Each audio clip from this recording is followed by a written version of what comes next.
나노 과학이 만드는 세상. 1. 냉동인간은 인간의 삶을 획기적으로 바꾸어줄 수 있다는 데 의미가 있다. 영화 데몰리션에서 냉동인간을 매우 심층적으로 다루었는데 영화의 주제는 미래의 어느 날 포악한 악당 피닉스와 거칠지만 정의로운 경찰 스파르탄이 대결하여 결국 정의가 이긴다는 헐리우드의 전형적인 이야기이다. 그런데 주제가 종신형에 처해진 죄수들을 형량만큼 냉동인간으로 만들었다. 형량이 지나면 해동하는 것이다.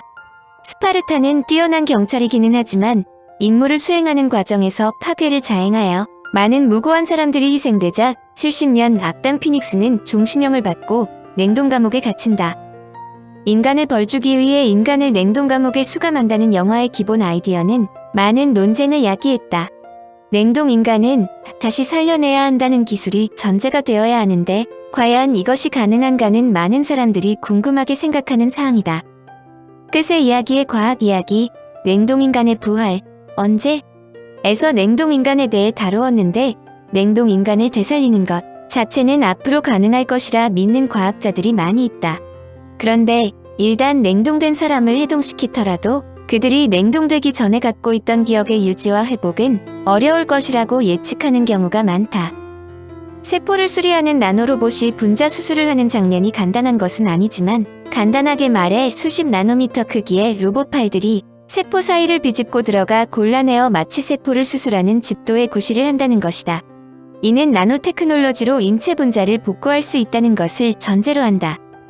특정 질병의 병균을 완전히 퇴치하였더라도 부수적으로 피해받은 신체 부위를 보다 빨리 복구하는 것이 완치의 비결이다. 질병 기간 동안 신체 내에 쌓인 노폐물을 즉시 제거하여 젊고 건강한 상태로 되돌리는 것도 매우 중요하다는 뜻이다. 이 역할을 인체 복구 기능을 가진 나노로봇이 수행할 수 있다는 것이다. 학자들이 가장 큰 기대감을 갖고 있는 것은 나노로봇이 인간의 큰 숙제를 해결할 수 있다는 것이다. 현재 학자들을 가장 곤혹스럽게 만드는 것은 법적으로 사망이라고 선고할 수 있는 가사 상태에 빠진 사람이다. 대부분이 뇌를 다친 사람들로 영원히 깨어나지 못하여 환자나 가족, 의학자들을 곤혹스럽게 만들고 있는데 나노로봇은 이들 손상 부분을 복구시킬 수 있다. 특히 냉동 보존되어 있는 사람들도 나노테크가 활성화되면 모두 다시 살려낼 수 있다고 믿는다. 인간의 뇌는 신경세포라는 구성성분들의 복잡하고 방대한 연결 회로로 되어 있다. 100억 개 이상의 신경세포로 가득 찬 뇌에서 신경세포 하나는 다른 신경세포 1000여 개에 이어지는데 이를 복원하는 것이 간단한 일은 아니지만 미래 나노기술이 발전한다면 결코 공상의 이야기만은 아니라는 주장이다. 엄밀한 의미에서 나노기술은 현대과학이 창조한 것이 아니라 매우 오래전부터 지구상에 태어났다. 35억 년 전 세포 수준의 최초 생명체가 등장했는데 이들은 나노 크기임에도 불구하고 유전 물질을 조작하고 에너지를 공급하는 임무를 수행했다. 자연은 이미 수십억 년 동안 나노 구조물을 만들었다는 뜻이다. 이들 세포들이 복잡한 생명체로 진화하였지만 궁극적으로 아무리 큰 생명체도 나노스케일 구조들로 구성된 작은 세포로 이루어져 있으므로 이들 기술을 임의적으로 인간들의 필요에 따라 접목시키자는 것이다. 이와 같은 환상적인 일을 사실로 만들어줄 수 있다는 나노기술이란 용어 자체는 일본의 다니구치 노리오가 1974년에 사용했다. 그는 반도체 가공에서 원자, 분자 차원의 기술을 나노기술이라 적었다. 그런데 나노기술은 과거부터 우리 생활에 밀접하게 관련되어 있다. 유럽의 중세교회를 보고 많은 사람들이 놀라는 것은 화려한 착색 유리로 만들어진 창이다. 16에서 18세기의 착색 유리는 그야말로 전성기를 맞이했는데 비닐은 유리움 육물에 염화금을 넣으면 빨간색, 질산은을 넣으면 노란색을 띠는 것을 활용한 것이다. 그런데 근래 연구에 의하면 이들 착색 유리의 금과 은 입자들이 나노 크기로 들어있었다. 착색 유리는 적어도 10세기로 거슬러 올라가는데 나노 크기의 금과 은 입자가 양자점 노릇을 각기 빨간과 노란색을 반사하는 것이다. 중동의 칼 제작자들도 12세기부터 18세기까지 일종의 나노기술을 사용했다. 유럽인들이 십자군 전쟁으로 성지 탈환을 위해 아랍을 공격할 때 시리아 수도 다마스쿠스에서 제조되는 다마스쿠스 칼을 보고 그 기술력에 감탄했다. 이들은 서방보다 더 날카롭고 오래 사용 가능했는데 비밀은 인도에서 수입해온 강철 주괴를 사용해 칼을 만들었기 때문이다. 이 기술은 최근까지도 깊은 베일에 쌓여 있었는데 스승으로부터 도제에게 전수되면서 비밀 중 비밀로 감춰져 있었기 때문이다. 이 비밀은 2006년 고분해능 투과 전자현미경에 의해 다마스쿠스 칼날에서 탄소 나노튜브와 탄소 나노선, 미량을 발견했다. 탄소 나노튜브로 둘러싸인 탄소 나노선들이 다마스쿠스 칼날을 유달리 날카롭게 가공토록 만들어 장시간 사용할 수 있게 만들었다는 것이다. 현대인의 필수품이라면 자동차라고 해도 과언이 아닌데 자동차의 핵심 부품 중 하나는 타이어이다. 19세기 후반부터 타이어에 탄소검댕이를 엄청나게 많이 사용했는데 천연고무나 합성고무에 탄소검댕이를 섞으면 보관 효과가 일어나 강도, 장력, 내마모성 등이 개선된다. 또한 탄소검댕이는 고무의 굳기도 증가시켜주어 타이어의 질과 수명을 크게 높인다. 이런 보관은 나노 크기의 탄소 입자와 고무 분자 사이의 물리 및 화학적 작용에 의한다. 나노 기술이 오래전부터 우리의 곁에 있었지만 나노라는 것이 무엇인지 모른 상태에서 신기한 현상을 규명하기도 했다. 미국의 벤자민 프랭클린은 1773년 영국의 과학자인 윌리엄스 브라운리그에게 매우 특이한 관찰을 담은 편지를 보냈다. 기름이 물의 움직임에 미치는 영향에 대한 것으로 항해 중 배의 요리사가 사용 후 기름기 섞인 물을 바다에 버리면 배가 훨씬 덜 흔들린다는 것이다. 이런 내용은 뱃사람들은 잘 알고 있었는데 왜 그런 효과가 나는지를 몰라 벤자민 프랭클린이 당대의 과학자에게 질문한 것이다. 의문이 생기면 이에 해답을 얻기까지 참지 못하는 프랭클린이라 그는 미국에서 런던에 도착한 후 클라팜 공원의 연못에서 간단한 실험을 했다. 다행히 바람이 상당히 불고 있으므로 바람이 연못에 수파를 만들고 있었다. 그가 기름 한 숟가락을 연못가에 붓자 수파와 바람이 기름을 연못 전역으로 퍼뜨리면서 기름은 연못가에서부터 연못 중심부로 퍼져나갔다. 그런데 한 에이커나 넘는 연못이 놀랍게도 평온해졌다. 이러한 관찰은 로마 제국의 유명한 역사학자로 백과사전, 자연사를 편찬한 플리니우스까지로 거슬러 올라가는데 이를 과학적 관찰을 통해 이론적으로 설명한 사람은 프랭클린이 처음이었다. 프랭클린은 자신이 관찰한 내용을 분자 간 상호작용으로 설명했다. 즉, 물과 기름 사이에 반발력이 있어 서로 밀치기 때문에 기름막이 물 위에 퍼져 거의 보이지 않는 얇은 막을 만든다는 것이다. 그의 생각은 오라 후에 로드 레일리, 어빙 랭뮤어가 기름이 물 위에 떠서 단분자막을 만듦을 밝혔고 단분자막의 두께가 수 나노미터인 것도 알아냈다. 이것은 표면과학의 커다란 변혁을 갖고 와 현대적 방막 코팅 기술의 기초를 제공해 주었다. 랭무어와 캐서른 블로젯은 스테아르산 바륨 용액을 물 위에 퍼뜨리면 유리 같은 기판 위에 정확히 한 분자 두께의 코팅을 만들 수 있음을 발견했다. 이 기술은 현재 카메라나 망원경 렌즈 등 빛 반사를 최소화한 렌즈에 적용되어 반사를 방지하는 코팅으로 알려진다. 랭뮤어는 인공광으로도 유명한데 1932년 노벨 화학상을 수상했다. 나노테크가 활용될 분야는 인간 생활의 전 부분에 적용될 수 있다는 데 중요성이 있다. 근간 의료 부분에서 크게 각광받는 것은 특정 질병 부위에 정확하게 효율적인 치료약을 전달할 수 있는 방법으로 나노 입자를 사용하자는 것이다. 예를 들면 암을 파괴하는 금으로 코팅된 나노셀은 극히 작은 구형의 유리구슬로 근적외선의 에너지를 포획할 수 있다. 나노셀을 특별히 종양세포에 결합하는 항체에 연결하여 인체에 투여한 후 나노셀을 외부에서 강한 적외선으로 가열하면 근접한 조직들을 손상시키지 않고 암세포를 파괴하는 것이다. 나노테크가 활용될 분야는 수없이 많으므로 우선 나노테크가 이미 활용되거나 활용될 분야를 먼저 설명한다.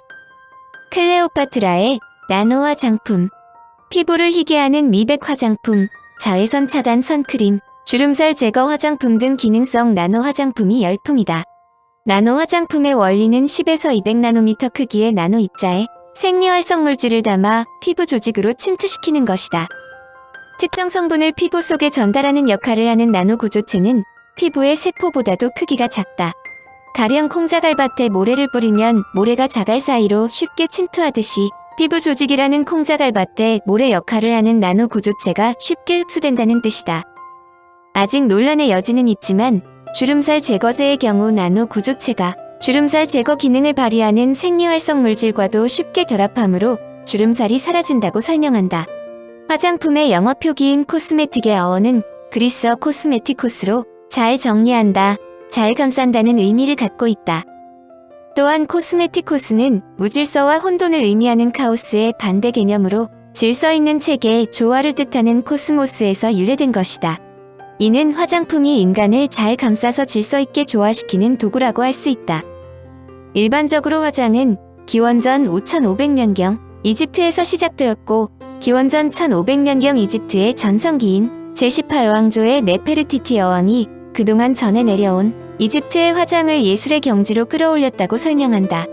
네페르티티 여왕은 청색 아이라인, 빨강색 매니큐어를 하고 있었으니 그녀의 묘지 발굴을 복원하면서 발견됐다. 당시 매니큐어의 색깔은 일종의 계급 표시로 왕족은 진한 빨강, 신분이 내려갈수록 색깔이 엷어졌다. 현대 화장의 창시자는 그리스의 클라우디우스 갈레누스로 인식한다. 그는 그동안 축적된 이집트의 화장품을 체계화하고 세분했다. 특히 그가 사용하던 화장품 원료 중 많은 성분이 현재도 무독 성분과 무공해 요소로 화장품 제조업체의 사랑을 받고 있다고 알려진다. 그런데 프랑스 국립과학기술연구원 박물관 보존연구센터의 필립 월터 박사는 4000년 전부터 이집트에서 사용된 머리 염색약을 분석한 결과 나토 테크놀로지를 이용한 화장품이라고 발표했다. 고대인들은 물, 여러 가지 크림, 오일로 든 천연 재료를 혼합하여 화장품을 만들었으며 그리스 로마 시대에 사용된 머리 염색약에는 헤나라는 풀에서 얻은 액을 추출해서 사용했다고 알려졌는데 이집트의 화장품은 이보다 높은 기술로 만들었다는 것이다. 고대 이집트의 화장품 제조 기술자 소위 화학자들은 눈썹 화장과 검은 머리 염색에 PBS 파운데이션으로는 탄산연과 같은 천연 재료를 사용하여 화장품을 만들었다. 월터 박사가 분석한 이집트의 화장품은 흰머리와 갈색을 검은 머리로 염색하는 용도이며 PBS를 주재료로 했는데 이 화장품은 놀랍게도 오를의 크기를 갖고 있었다. PBS의 성분 중 납은 머리칼에 작용하고 S는 머리 두피에 있는 아미노산과 작용하여 염색 효과를 높인다. 근래 각종 화장품 회사에서 나노과학을 이용한 최첨단 기술로 기능성 화장품을 만들었다고 대대적인 선전을 하고 있지만 이들 기술은 이집트에서 4000년 전부터 이미 사용했다는 설명이다. 클레오파트라 여왕도 이들 나노 화장품을 사용했음은 물론인데 현대인들의 값비싼 화장품에 비해 이집트인들이 만든 화장품은 초저가이므로 더욱 돋보이지 않을 수 없다. 그런데 신라시대에도 이집트와 유사한 질 좋은 화장품을 사용했다는 것이 알려졌다. 일찍부터 고도의 문화를 창조한 한국인들은 남다른 미의식을 갖고 있었고 화장과 화장품의 수준이 뛰어났다. 북부 지방에 살았던 음루인들이 돼지기름으로 피부의 동상을 예방했다는 기록이 있으며 말갈인들은 오줌으로 세수했다고 한다. 돼지기름은 일소와 설소, 즉 피부의 부드러움과 동상 예방 효과가 높다. 기원 200년경 로마의 가렌이 제조한 콜드크림의 원형도 돼지기름을 가공한 것이다. 피부 미백 효과가 큰 오줌으로 새어나는 미용법은 궁중의 비방이었으며 최근까지 산간지방에서 활용했다. 단군 이야기에도 화장에 대한 설명이 나온다. 삼국유사에 따르면 한민족의 첫 주거지를 단목근처라고 하는데 이는 향나무인 박달나무를 신성하게 여겼다는 것을 말해준다. 태백산을 묘한 향내가 나는 묘양산이라고 명명한 것도 같은 맥락이다. 또한 곰과 호랑이가 인간이 되기 위해 받은 쑥과 마늘도 실은 화장품과 관련이 있다. 쑥과 마늘은 우리나라 사람들이 오랫동안 애용해온 피부 미백제이기 때문이다. 신라에서 백분의 사용이 대중화돼 있었다는 것은 신라의 화장품 기술이 얼마나 높았는가를 알려준다. 백분은 안면을 희게 보이게 하며 잔주름과 작은 홈을 위장시키는 장점도 있어 한국인들이 1960년대까지 가장 애용한 화장품이었다. 일본의 한 자료에 의하면 신라의 한 승려가 서기 692년에 일본에서 연분을 만들자 후원상을 주었다는 기록이 있다. 이 당시 일본인들이 제조하지 못하는 연분을 신라에서는 692년 이전에 이미 널리 사용하고 있었다는 것을 뜻한다. 과거의 백분은 글자가 의미하는 대로 쌀로 만든 가루로 서속을 3대2의 비율로 섞어 사용했다. 또 분꽃씨앗, 칡뿌리, 조개 껍질을 태워 빻은 분말, 백토, 활석의 분말 따위로 만들거나 여기에 동물의 뼈가루를 약간 혼합하기도 했다. 그런데 이런 백분은 부착력과 퍼짐성이 아주 약한 단점이 있었다. 그러므로 화장하기 전에 면도하거나 족집게로 얼굴에 난 솜털을 뽑은 후 백분을 물에 개어서 바르고 20에서 30분간 잠을 잤다. 잠자는 동안에는 피하 지방 분비가 왕성하므로 분이 잘 스며든다. 그럼에도 백분은 절차가 복잡하면서도 골고루 발라지지 않는 단점이 있는데 신라에서 백분을 납으로 화학 처리했다는 것이다. 납을 사용한 백분은 부착력이 좋아지고 쉽게 바를 수 있는데 적어도 신라에서 692년 이전의 연분을 사용했음을 알려준다. 앞에 설명한 이집트의 납을 사용한 나노 화장품과 유사함을 알 수 있다.